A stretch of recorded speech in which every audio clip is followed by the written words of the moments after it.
Zemmour, sacré Zemmour, va. Alors comme ça, il n'y avait pas d'esclaves sur le sol français, hein. Moi, je comprends pas. Pourtant, ils transitaient à Nantes, Bordeaux, La Rochelle, mais il n'y avait pas d'esclaves sur le sol français. C'est dingue.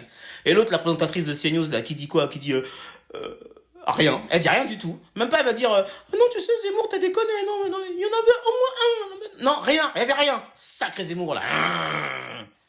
Bien sûr qu'on nous vendait. Foiré, va. La France n'a pas eu d'esclaves sur son sol. Quand ils étaient esclaves, ils n'étaient pas français. Les Antilles n'étaient pas françaises. À partir du moment où elles sont devenues françaises, les Noirs étaient des citoyens français et il n'y avait plus d'esclavage. Oh, moi, roi Franc de Fort, dis que les paroles s'envolent et les images restent.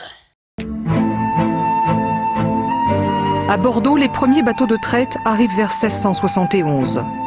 Le trafic humain dure presque 2 siècles. 500 navires partent vers les côtes d'Afrique. Les négriers emmèneront 150 000 esclaves vers le Nouveau Monde. Mais ce commerce n'est pas l'essentiel de l'activité du port.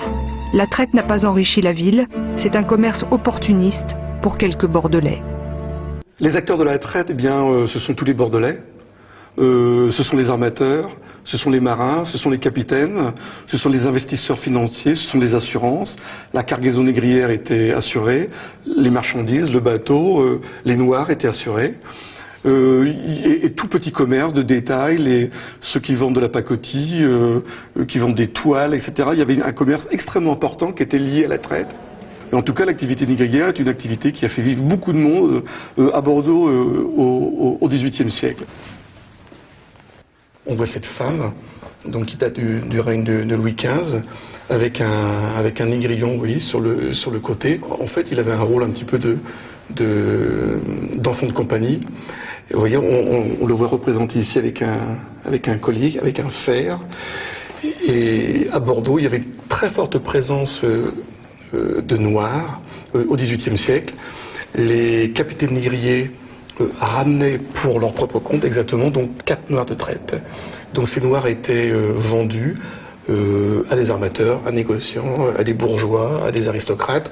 Et donc c'était de bon ton d'avoir chez soi un petit nègre, une petite négresse de quelques années. Hein, mon Zemmour? Comment t'as fait pour oublier ça? Toi, le grand historien, même si t'es petit de taille. Mais bon, comment t'as fait pour oublier ça? Regarde l'historien qui dit c'était bon ton de voir un petit noir, un petit nègre dans ses foyers. Ah oui, c'était bon ton. Et en plus de ça, c'était à la mode. Attends, la mode. Attends, la mode, c'est comme les paires de Nike ou je sais pas quoi. Mais là, t'allais acheter des petits nègres. Tu peux pas oublier ça, Zemmour.